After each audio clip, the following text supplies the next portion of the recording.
could think of no better person, really, in the entire world to interview than Gurudev Sri Sri Ravi Shankar. I'm just going to give it a short but formal introduction.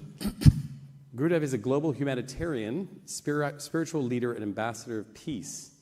His programs for health and holistic well-being have impacted more than 800 million people in more than 180 countries around the world. Gurudev believes that inner peace is the key to peace in the world outside.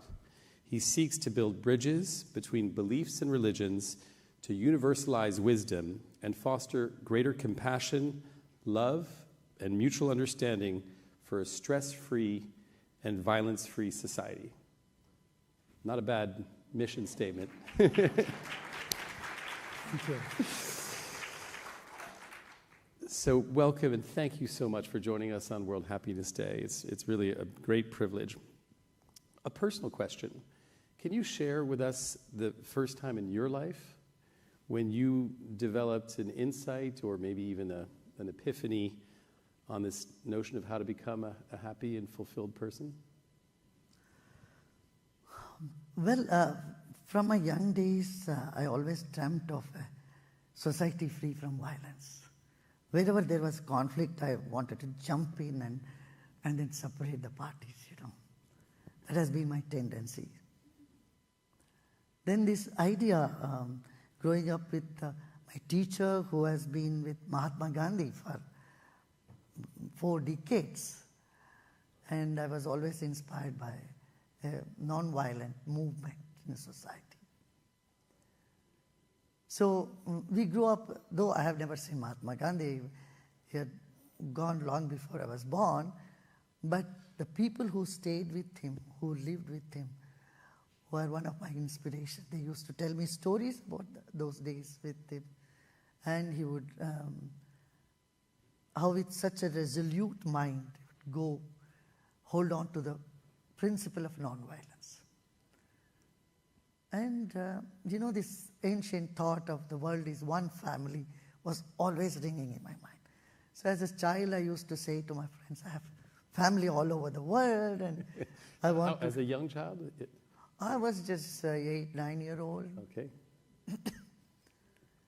But then my friends would come and ask my mother, and she would just scold me, why do you tell lies? Imaginary friends. Yeah. Yes. But that was almost like a compulsion in me. I had to say that, I know somewhere in my subconscious mind that's what was coming out. That's beautiful. So you once said that, as preparing for this interview, I was looking at some of your past comments, and you once said, ask me the questions that Google can't answer. And so I Googled, how can I be happy? And Google gave me 6 answers. Practice gratitude, engage in regular exercise, prioritize sleep, practice mindfulness, cultivate relationships, and set reasonable goals. So how would you answer it if Google said that? De-stress yourself. Stress is the main cause of unhappiness. You can't say, I'm happy and I'm so stressed. They can't coexist, you see? And if you're not stressed, nothing can make you unhappy. So this is the notion of inner peace. Absolutely. Being the sort of the key to happiness. Yeah. Like beauty is an inner experience. Joy is an experience from inside. It's a state of your mind. Same is happiness.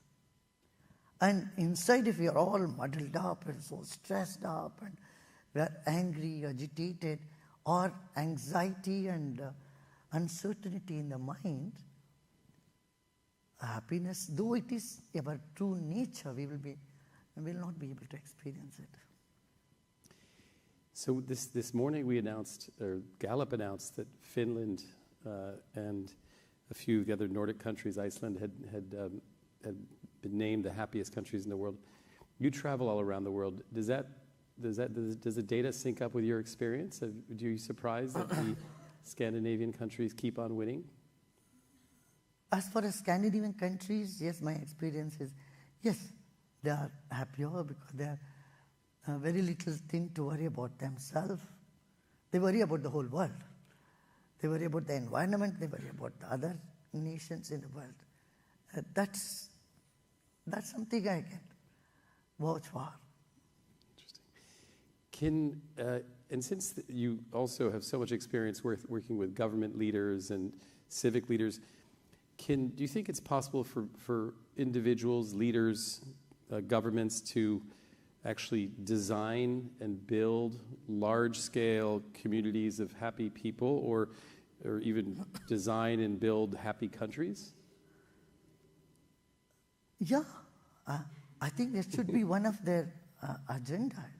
Not just giving shelter and food to people, but see that people are happy.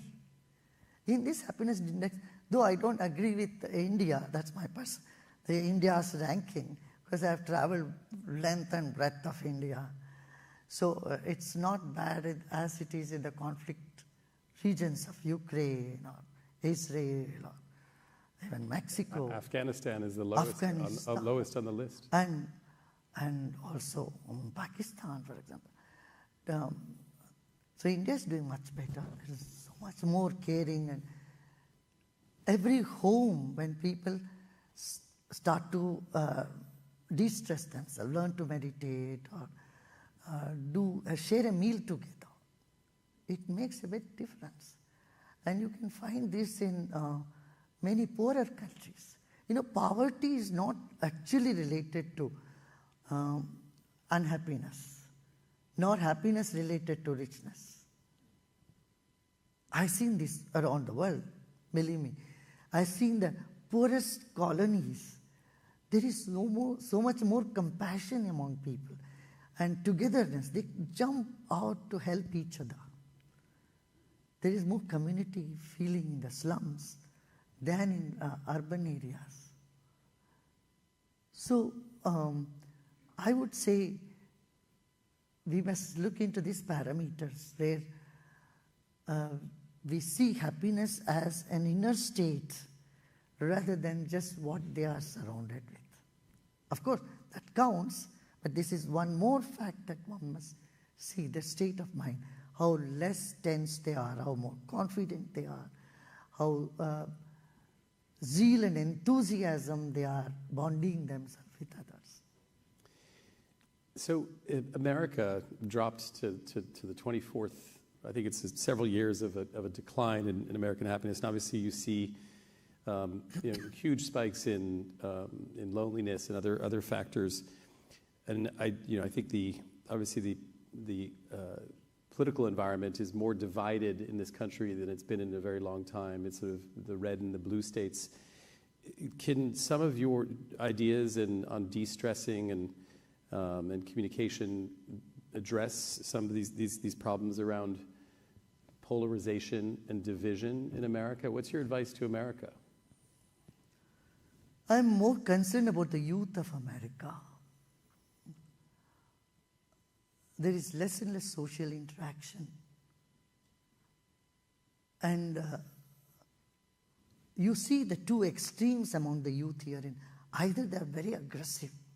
Violence has skyrocketed in many cities, like Chicago, or Los Angeles, and other places. I mean, mindless violence. On the other hand, suicidal tendency and depression has increased. So the only way to get rid of these two extreme behavior, I feel, is to give them the wellness program. Teach them how to handle their emotions. Neither at school nor at home, we learn something, any technique that can help us to self-actualize ourselves. This is where we have started the Sky for campus programs in universities around US. Today we are in 145 universities. And Sky is a meditation program? Meditation, breathing, and many other small techniques by which they can regulate their emotions.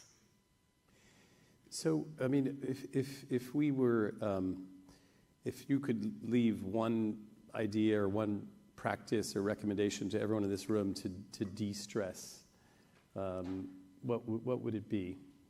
Don't take happiness too seriously.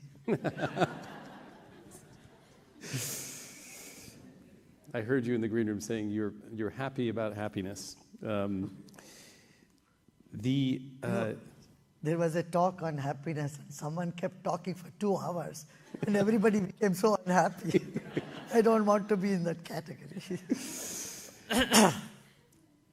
Well, good. Well, listen, Gurudev, thank you so much for having this conversation.